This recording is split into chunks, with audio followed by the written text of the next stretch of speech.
Hello दोस्तों, आपका स्वागत है आपके अपने YouTube चैनल महिमा स्टडी में। दोस्तों, आज हम लोग पढ़ेंगे कक्षा 10 की NCERT बुक से प्रश्नावली 1.3।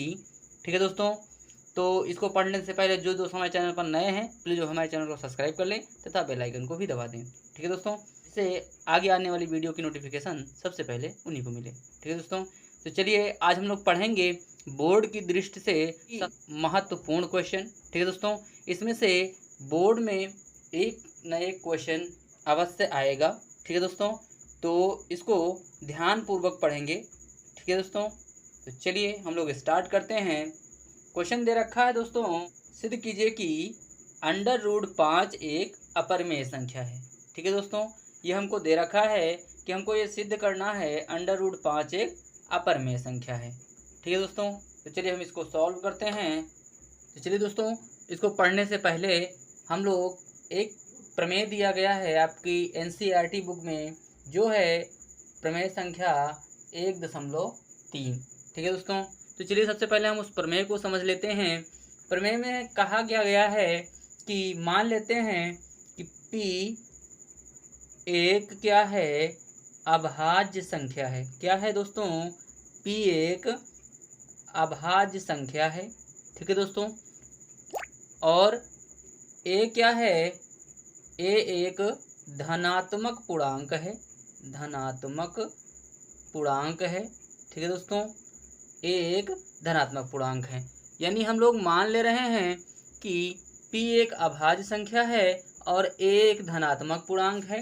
ठीक है दोस्तों, तो यानी ए स्क्वायर को अगर P विभाजित करती है, यानी ए स्क्वायर को अगर P विभाजित करती है तो ये ए को भी P विभाजित करेगी। ठीक है दोस्तों, ये दे रखा हो कि अगर 10 का जो स्क्वायर है वो किससे 5 से विभाजित है, तो हम ये भी कह सकते हैं कि जो 10 होगा वो भी 5 से विभाजित होगा। ठीक है दोस्तों, तो चलिए हम ये भी समझ लेते हैं। यानी 10 का स्क्वायर कितना हो जाएगा?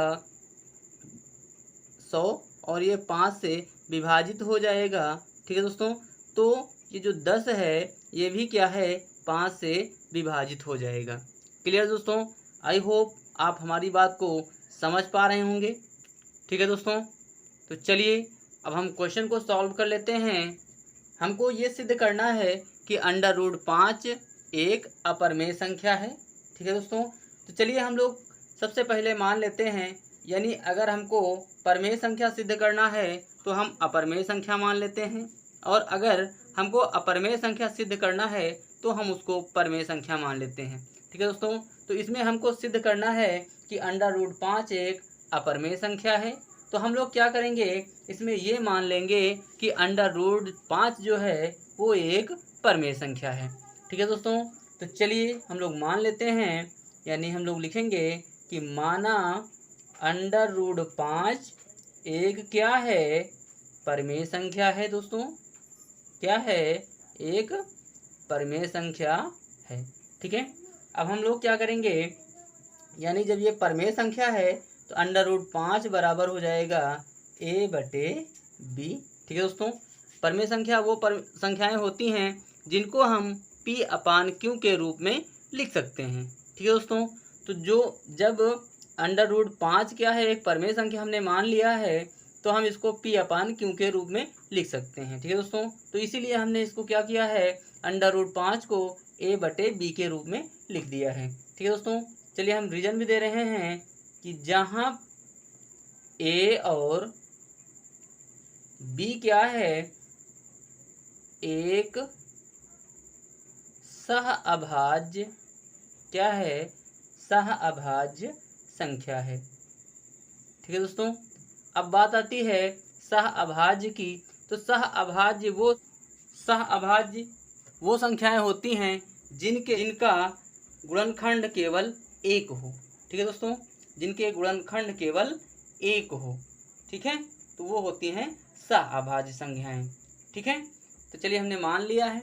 अब हम लोग क्या करेंगे, यानी क्या करेंगे, इसका क्रॉस मल्टीपल करा देंगे, तो ये हो जाएगा √5b बराबर हो जाएगा ए। ठीक है दोस्तों, अब हम लोग क्या करेंगे, इसके दोनों पक्षों को वर्ग करवा देंगे। ठीक है, तो हम लिख देंगे यहाँ दोनों पक्षों का वर्ग करने पर। ठीक है दोस्तों, दोनों पक्षों का वर्ग करने पर, तो हम लोग वर्ग कर दे रहे हैं, तो ये हो जाएगा रूट में 5 और b का स्क्वायर हो जाएगा और इसका भी स्क्वायर हो जाएगा। ठीक है, अगर हम अब यानी रूट से स्क्वायर कट जाएगा तो हो जाएगा 5 और ये हो जाएगा b स्क्वायर बराबर में हो जाएगा a स्क्वायर। ठीक है दोस्तों, इतना हो गया। इसको हम मान लेते हैं समीकरण नंबर 1। अगर अब इसको हम और आगे सॉल्व करें तो ये हो जाएगा यानी b स्क्वायर बराबर हो जाएगा a स्क्वायर बटे में 5।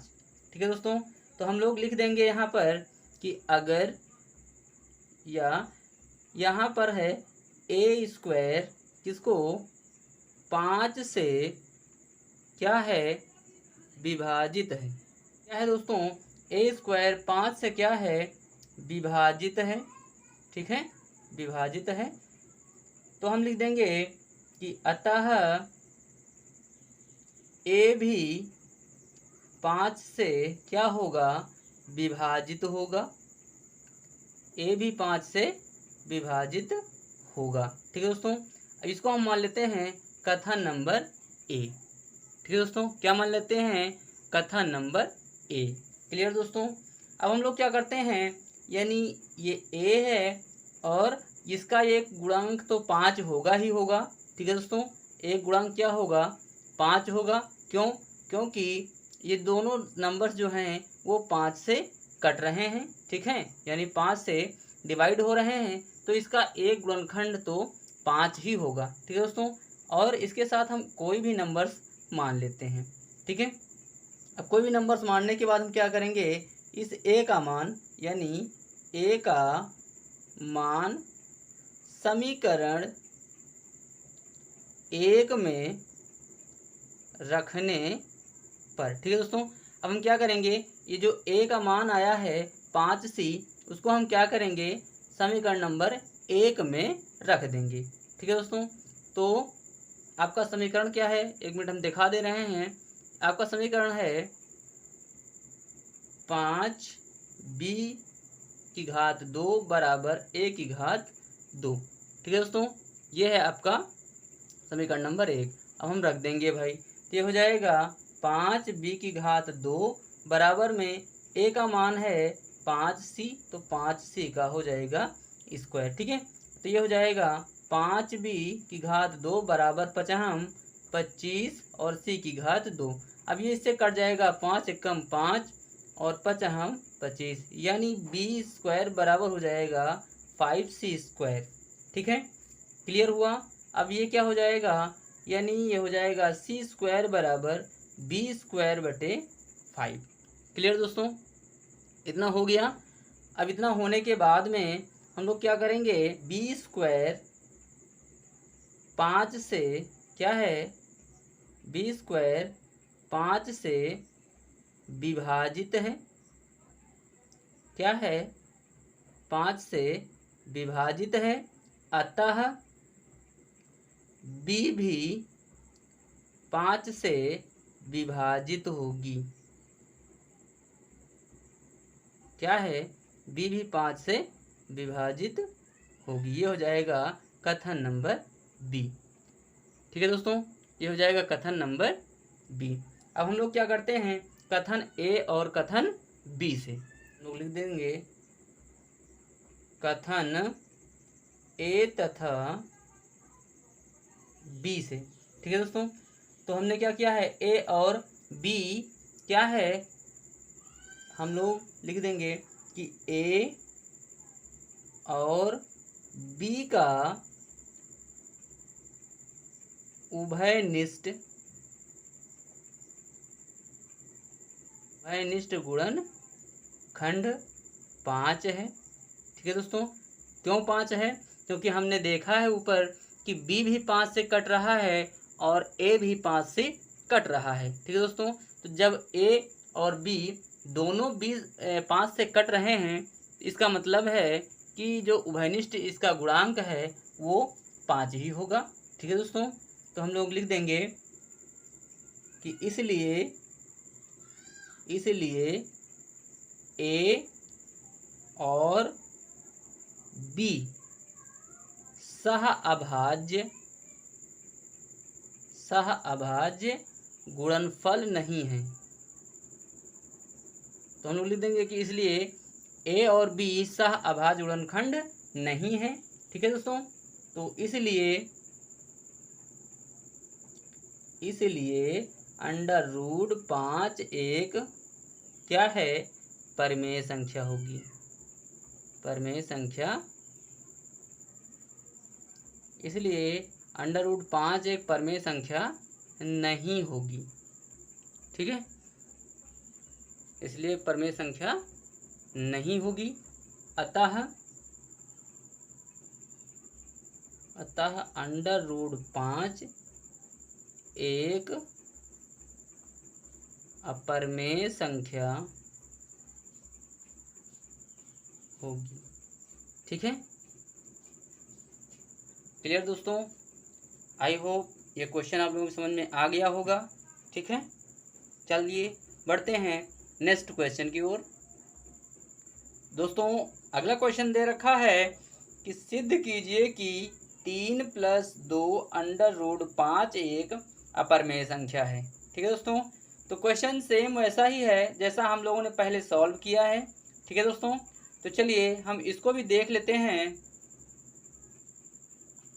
यह क्वेश्चन भी दोस्तों पहले क्वेश्चन जैसा है, जैसा कि उसमें कहा गया था कि आपको सिद्ध करना है आपको कि अपरिमेय संख्या है। तो हम लोगों ने माना था कि यह एक परिमेय संख्या है, और लास्ट में जाकर के वो जो हमारी कल्पना थी वो गलत हो गई। ठीक है दोस्तों, और वो संख्या परिमेय संख्या नहीं हो करके अपरिमेय संख्या हो गई। ठीक है दोस्तों, इसी प्रकार इसमें भी हम क्या करेंगे, सबसे पहले मान लेंगे। इसमें भी अपरिमेय पूछा गया है कि सिद्ध कीजिए कि यह एक अपरिमेय संख्या है। तो आपको क्या करना है, सबसे पहले मान लेना है कि यह संख्या क्या है, एक परिमेय संख्या है। ठीक है दोस्तों, तो चलिए हम लोग मान लेते हैं कि माना 3 प्लस में 2 अंडर रूट 5 एक क्या है, परिमेय संख्या है। क्या है, परिमेय संख्या है। ठीक है दोस्तों, अब हम लोगों ने मान लिया है। तो जब ये परिमेय संख्या है तो इसको हम P/Q के रूप में लिख सकते हैं। तो हम लिख देंगे 3 प्लस में 2 अंडर रूट 5 बराबर किसके है, A/B के। ठीक है दोस्तों, हम लोग इसको बता भी देंगे कि क्या है ये, जहाँ A और B क्या है, सह अभाज्य पूर्णांक है। ठीक है दोस्तों, सह अभाज्य पूर्णांक है जहाँ पर b बराबर नॉट इक्वल टू 0 है। ठीक है दोस्तों, इसमें क्या है कि b बराबर 0 नहीं होगा। ठीक है दोस्तों, तो हम लोग इसको क्या करते हैं, तो इसको सॉल्व कर लेते हैं हम लोग। तो हो जाएगा 2 रूट में 5 बराबर में A/B, और ये प्लस का है 3, उधर जाएगा तो माइनस का 3 हो जाएगा। अगली बार में 2 अंडर रूट 5 बराबर में A माइनस का इससे इसका गुणा हो जाएगा तो 3B/B हो जाएगा। ठीक है दोस्तों, अगली बार में क्या होगा, इस साइड में हम केवल को क्या रखेंगे, 5 को। ठीक है, तो ये रूट में 5 हो जाएगा, इक्वल हो जाएगा A माइनस 3B/, में ये जो है 2 इधर गुणे में लगा हुआ है तो इधर बटे में लग जाएगा, अर्थात किसके साथ, B के साथ लग जाएगा, तो हो जाएगा 2B। क्लियर दोस्तों, अब हम लोग देख पा रहे हैं कि ये जो है A माइनस 3B/, में है 2B जो है ये किसके रूप में हो गया, P/Q के रूप में हो गया। ठीक है दोस्तों, किसके रूप में हो गया, P/Q, तो ये हो गया P/Q के रूप में। तो चलिए हम लोग लिख दे रहे हैं कि क्योंकि A और B क्या हैं, पूर्णांक हैं। ठीक है दोस्तों, A और B क्या हैं, पूर्णांक हैं, अतः संख्या a-3b/2b एक परमेय संख्या होगी। क्या हो जाएगी? एक परमेय संख्या हो जाएगी। एक परमेय संख्या होगी। ठीक है दोस्तों, क्यों होगी? इसको हम P/Q के रूप में लिख पा रहे हैं। ठीक है दोस्तों, इसको हमने क्या किया है? P/Q के रूप में लिख दिया है, तो यह एक परमेय संख्या हो जाएगी। ठीक है दोस्तों, इसलिए आगे हम लोग लिख लेंगे कि इसलिए √5 भी क्या हो जाएगा? एक परमेय संख्या हो जाएगा। क्या हो जाएगा? एक परमेय संख्या हो जाएगा। एक परमेय संख्या होगा। ठीक है दोस्तों, जो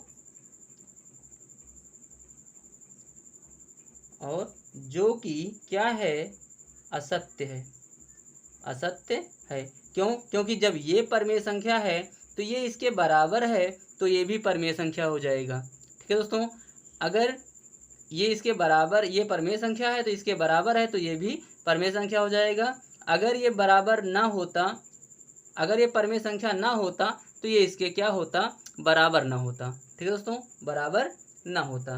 ठीक है, तो ये क्या हो जाएगा? यह कथन जो है, जो कहा गया है कि इसलिए 5 भी एक परमेय संख्या है, तो ये क्या हो जाएगा? ये गलत हो जाएगा, यह असत्य हो जाएगा। ठीक है दोस्तों, क्यों गलत हो जाएगा? क्योंकि हम जानते हैं, क्या जानते हैं? क्योंकि हम जानते हैं कि